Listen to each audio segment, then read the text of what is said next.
കരിങ്കുന്നം ദേവാലയത്തിൻ്റെ ഏറ്റവും പ്രധാനപ്പെട്ട ദിനമാണ് ഓഗസ്റ്റ് മാസം 27, 28 തീയതികൾ. നമ്മുടെ ദേവാലയത്തിൻ്റെ കല്ലിട്ട തിരുനാളാണ് ഓഗസ്റ്റ് 27, 28 തീയതികളിൽ.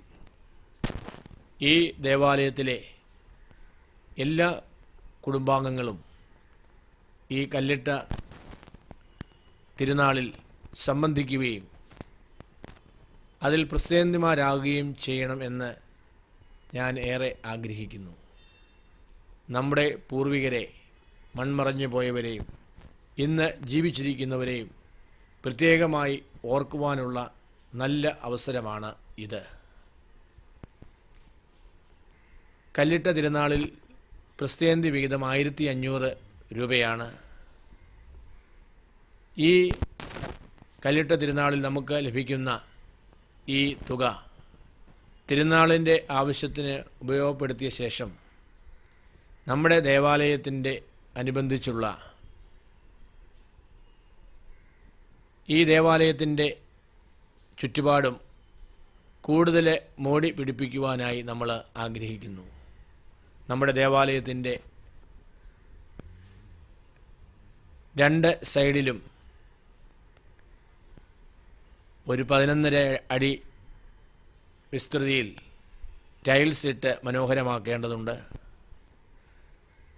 നമ്മുടെ പാരിഷ് ഹോളിൻ്റെ മുൻഭാഗം അവിടെയും നല്ല ടൈൽസ് ഇട്ട് അത് മനോഹരമാക്കണം. അത്യാവശ്യം ടാറിങ് ചെയ്യേണ്ടിടത്ത് ചെയ്യേണ്ടതായിട്ടുണ്ട്. എങ്ങനെ അതോടൊപ്പം ദേവാലയത്തിൻ്റെ സൈഡ് കുറേ കൂടെ വിസ്തൃതിയിലെടുത്ത് മഴ വന്നാൽ വെള്ളം ദേവാലയത്തിലേക്ക് പ്രവേശിക്കാത്ത തരത്തിൽ അത് രൂപപ്പെടുത്തിയെടുക്കേണ്ടതായിട്ടുണ്ട്.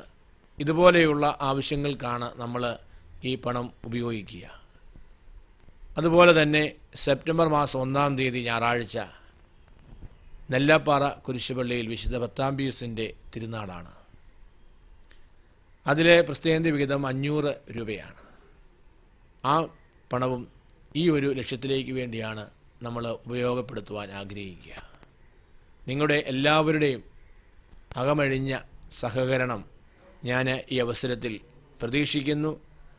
നിങ്ങൾക്ക് എല്ലാവർക്കും ഈ കല്ലിട്ട തിരുനാളിൻ്റെയും വിശുദ്ധ പത്താംപിയൂസിൻ്റെയും തിരുനാളിൻ്റെ മംഗളങ്ങൾ മുൻകൂട്ടി ഈ അവസരത്തിൽ ആശംസിക്കുകയും നിങ്ങളെല്ലാവരെയും ദൈവം അനുഗ്രഹിക്കട്ടെ എന്ന് പ്രാർത്ഥിക്കുകയും ചെയ്യുന്നു.